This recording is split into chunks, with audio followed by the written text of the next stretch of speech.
Queridos hermanos, hoy nos encontramos celebrando a un doctor de la Iglesia que destacó por su labor apologética en favor de la fe católica. Me refiero a San Francisco de Sales. Vivió en una época muy convulsionada, ¿sí?, producto del cisma protestante, pero como veremos a lo largo, ¿sí?, de esta meditación, poseyó una formación humana y religiosa de excelencia que le permitió que su apostolado sea fecundo, ¿sí? Pues bien, hermanos, hoy 24 de enero estamos, como dije, celebrando a San Francisco de Sales, doctor de la Iglesia. El distrito de Annecy hoy goza de una sorprendente belleza gracias a su paisaje. Subiendo a la colina encontramos construido el monasterio de la Visitación, que también destila belleza. Su bello paisaje consiste en los Alpes nevados, el lago sereno y brillante, la iglesia y el monasterio. Al ingresar al templo se puede divisar a los lados del altar mayor dos urnas. En ellas descansan los cuerpos de San Francisco de Sales y Santa Juana de Chantal. Parece que los dos duermen a causa de las mascarillas de cera excelentemente trabajadas. Sin embargo, la ciudad de Annecy no siempre tuvo el mismo resplandor, sobre todo al comenzar el siglo XVII, porque los hombres de aquella época no eran tan sensibles al paisaje como hoy nosotros, ni tampoco los hechos históricos eran favorables para aquel rincón de Saboya. Nuestro santo le escribió en 1606 al Papa Paulo V contándole sobre su diócesis. Annecy era una villa de su diócesis en donde aproximadamente hacia 70 años los obispos de la diócesis tuvieron que refugiarse a raíz de la rebeldía naciente de su propia ciudad episcopal, es decir, Ginebra. La rebelión había afectado a 130 parroquias, causando innumerables guerras, rivalidades y luchas fratricidas que habían traído solo miseria a la diócesis. Al encontrar los obispos asilo en Annecy, pudieron comenzar una lenta pero efectiva labor de reconquista, en la cual San Francisco de Sales fue su mayor artífice, ¿sí? Pues bien, queridos hermanos, a líneas generales el contexto histórico fuertemente marcado en el que vivió San Francisco, ¿sí? Hay que hacer notar, ¿sí?, tenemos que hacer notar también que la diócesis de Annecy por aquel entonces se encontraba en medio de pobrezas y miserias. Por eso San Francisco de Sales la amó más, ¿sí? Le amó más todavía a esta diócesis de Annecy, y cuenta la tradición que una vez Enrique IV, el rey de Francia, le ofreció un espléndido obispado a nuestro querido doctor, y nuestro santo contestó, cito textual: Majestad, estoy casado con una pobre mujer y no puedo dejarla por otra más rica, ¿sí?, mostrando su preferencia por esta diócesis humilde, ¿no?, que era Annecy, en su contestación al rey Enrique IV de Francia. Ella mostraba mucha humildad, ¿no?, mucha humildad, como vamos a seguir contemplando a lo largo de esta meditación, ¿no? Nuestro obispo de Ginebra nació, y según fuentes confiables, en 1566. Provenía de una noble familia, ya que su padre, el marqués de Sales, heredó de su mujer el rico señorío de Boissy. Su lugar de residencia, en cual pasó gran parte de su infancia, fue el castillo de Torrens. En una iglesia cercana allí recibió el bautismo. Recibió una educación de excelencia, primero en el colegio de La Roche y luego en el de Annecy. A los primeros 10 años de su vida recibe su primera comunión y la confirmación, y por aquel entonces lo único que tiene en mente es consagrarse a Dios. Pero primero tuvo que recorrer un largo camino visitando varias ciudades de Europa. A los 13 años estuvo en París desde 1581 a 1588, en donde estudió bajo supervisión de los jesuitas en el colegio de Clermont. Más tarde se dirige a la Universidad de Padua, obteniendo los grados en Derecho Canónico y Civil. Se dirige luego visitaría las principales ciudades italianas, entre ellas Roma. Para el verano de 1592, San Francisco de Sales contaba ya con una sólida formación humanística, filosófica, teológica y jurídica, tal como habíamos dicho al comienzo. De ahí que su padre había diagramado para nuestro joven santo grandes planes, pero en el alma de San Francisco de Sales permanecía inmutable y más ardiente que nunca el deseo de consagrarse al reino de los cielos. En consecuencia, el conflicto familiar fue inevitable, ¿sí? Por eso habíamos dicho también alguna vez, ¿no?, que muchas veces las criaturas son obstáculos para cumplir la voluntad de Dios. Entonces, para que nosotros podamos cumplir, ¿no?, escuchar primero la voluntad de Dios para nuestra vida y luego poder cumplirla, tenemos que tener mucha paz espiritual.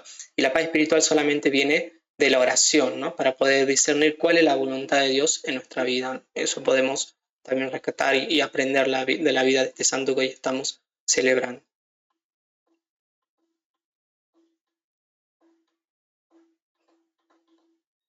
Sin embargo, algo sucedió que lo dejó libre de los planes de su padre. En efecto, es nombrado preboste del Cabildo Catedral, la más alta dignidad. Aquí es cuando su padre cede. Así pues, para él, el 18 de septiembre es ordenado diácono y el 18 de diciembre de 1593 es ordenado presbítero. Lo que sigue en su vida deslumbró a sus propios contemporáneos. Practica su sacerdocio ministerial intensamente mediante una prédica que manifestaba sencillez, sinceridad y llena del Espíritu Santo. Se pasa muchas horas confesando a los fieles y al mismo tiempo acude en ayuda de los pobres, es consuelo de los afligidos de ansia. Esto también es importante rescatar porque esto es propio, ¿no?, justamente de los hijos de Dios, ¿no?, de los amados de Dios, que manifiestan justamente la sabiduría divina y no la sabiduría mundana, no la sabiduría de los hombres, ¿no? Entonces, por eso cuando acá dice, ¿no?, mediante una prédica que manifestaba sencillez, sinceridad y llena del Espíritu Santo, es eso, ¿no?, es justamente la sabiduría propia que viene de Dios, la misma sabiduría que hablaba San Pablo en la carta de los Corintios, ¿no?, en la Sagrada Escritura, la primera carta de los Corintios, ¿no?, él habla ahí de la sabiduría de Dios, ¿no?, que no llega con gran elocuencia humana, ¿no?, sino que llega justamente con la sabiduría de Dios, ¿no?, que es locura para los hombres, pero que es sabiduría para los que se salvan, ¿no?, justamente.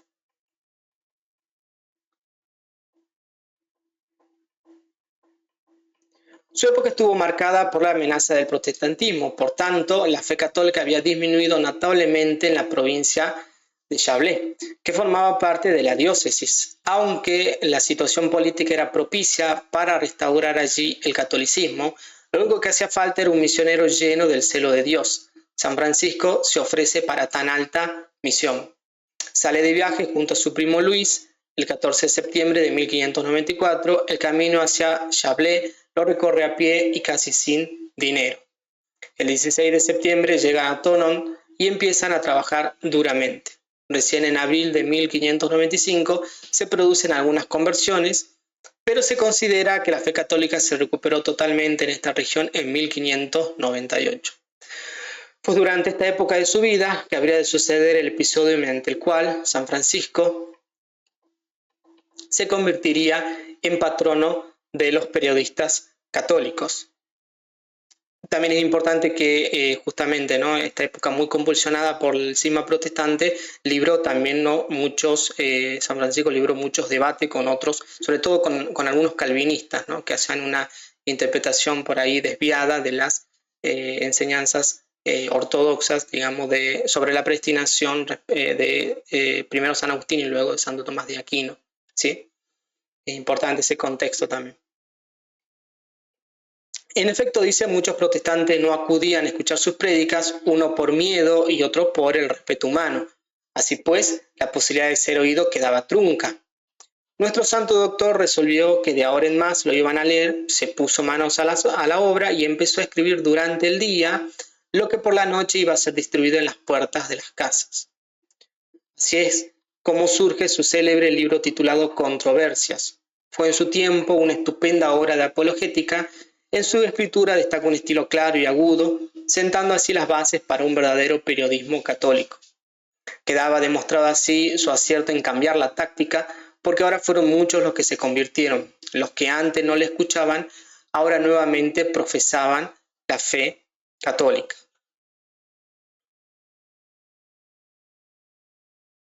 Por eso justamente, ¿no? Nos enseña también acá, al cambiar la táctica quiere decir que la gracia de Dios nunca le falta a los que cumplen su voluntad, ¿no? O sea, los que son fieles a la gracia de Dios, a todos los hijos que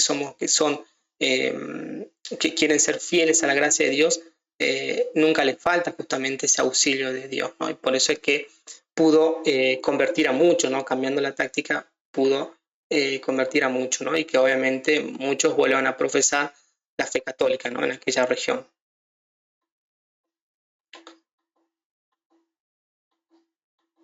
Monseñor de Granier era obispo de Ginebra por aquellos años. Pensó que San Francisco de Sales podía ser de mucha ayuda para su ministerio, sobre todo para bendecir las iglesias restauradas y a los feligreses recuperados. Pidió entonces al Papa que lo designara como coadjunto, algo que terminaría ocurriendo en noviembre de 1598. La escena, según dicen, fue muy emocionante, porque una vez más la sabiduría del santo, la propia de los hijos de Dios, quedó manifestada. Ya en su regreso a Annecy, nuestro obispo prosiguió con su tarea de predicar, mientras que al mismo tiempo se celebraba su consagración.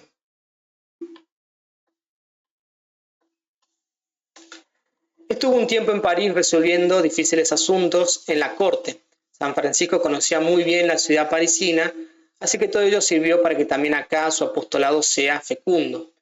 En su regreso a Annecy recibe la noticia del fallecimiento de Monseñor de Granier. En consecuencia, con rapidez se prepara para su consagración, acaecida el 8 de diciembre de 1603, en la iglesia de Torres, la misma en la que anteriormente había sido bautizado y ahora recibía la consagración episcopal.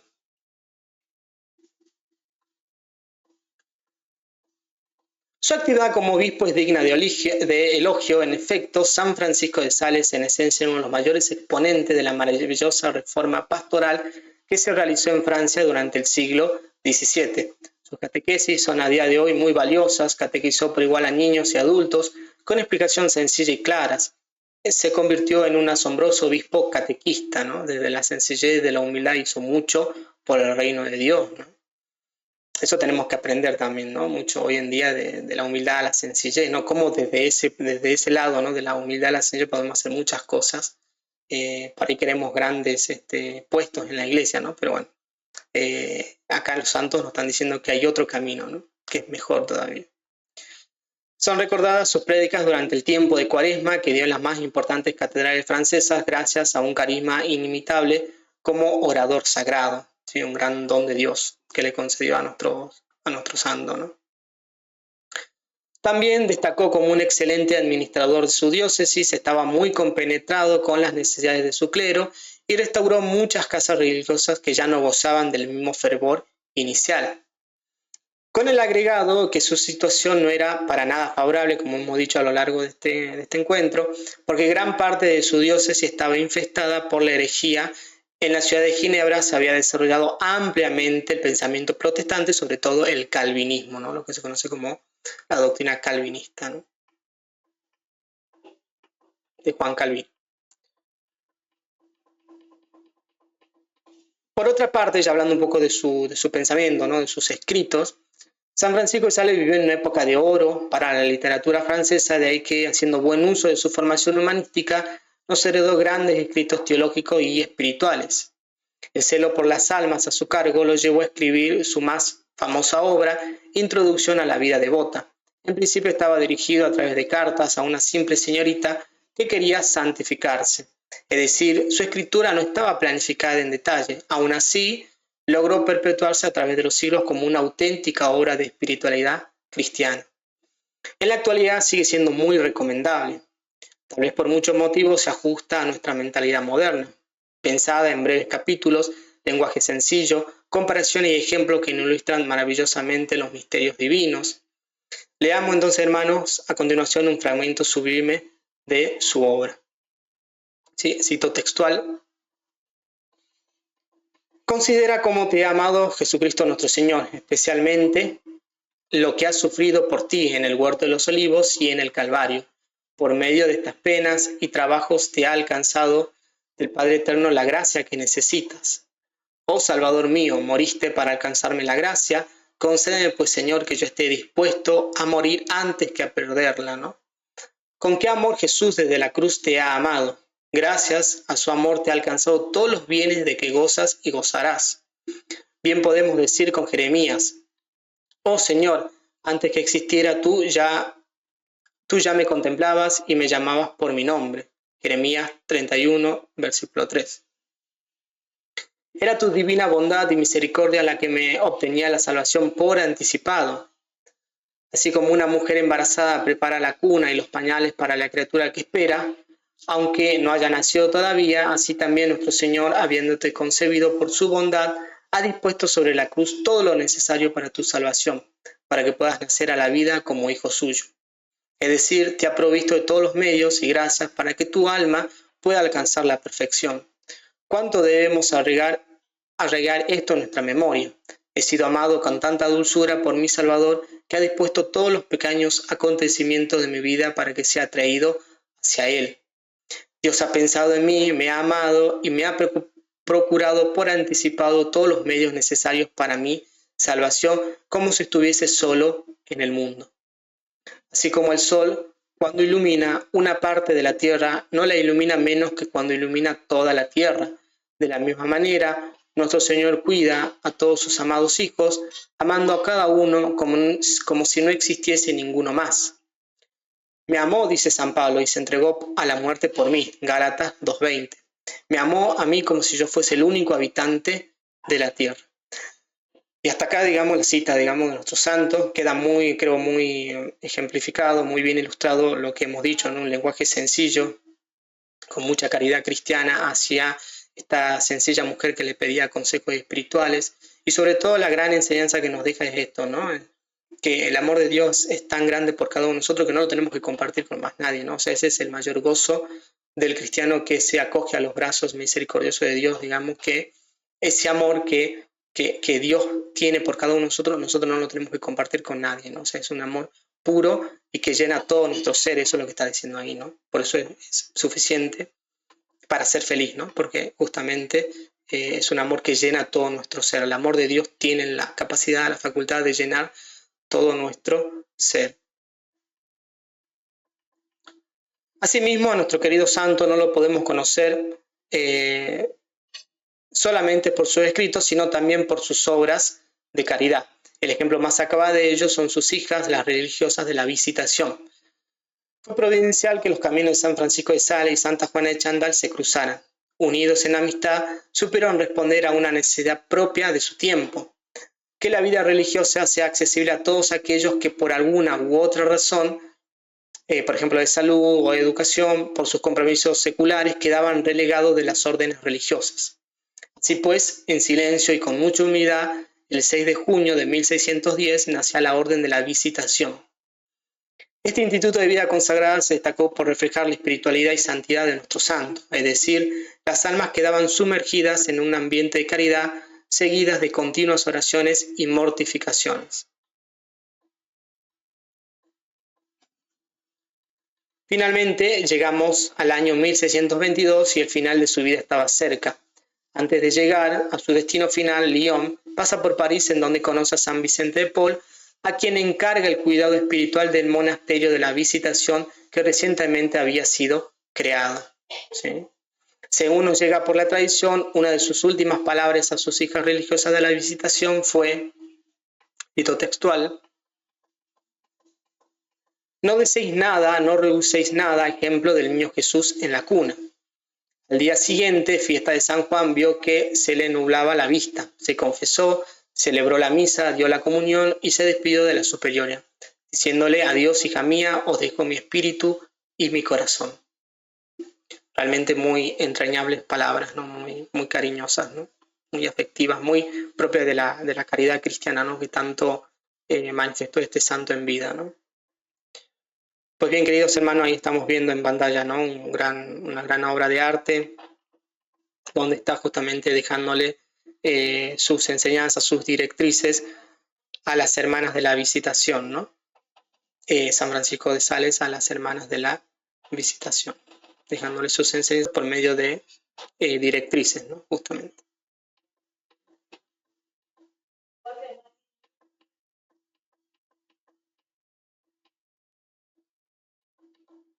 Pues bien, hermano, dice, sus últimos momentos de vida terrena los vivió con sencillez, invocando a los santos inocentes, fiesta que se estaba celebrando. Lleno de esa serenidad que manifestó maravillosamente en toda su vida, entregó su alma pura e inocente a Dios. Era el 28 de diciembre de 1622, tenía para esta fecha 56 años de edad. Su proceso de canonización fue largo, aunque su fama y santidad fueran notables desde mucho antes de fallecer. La gran artífice de su beatificación fue su amiga Santa Juana de Chantal. Pero tuvo que vencer muchos obstáculos, aunque la mayoría de ellos tenían lamentablemente que ver en su origen en la envidia, ¿no? Sería la tenacidad de una mujer admirable la que logró finalmente el objetivo de su beatificación, ¿sí? Francisca Magdalena consiguió que el 28 de diciembre de 1661 el Papa Alejandro VII celebrara la beatificación. Su canonización llegó algunos años después, en 1665, luego de estudiar sus milagros. Ahora la investigación no se dilataría en el tiempo y finalmente este mismo año era canonizado y su fiesta fijada para el 24 de enero, tal cual la celebramos hoy.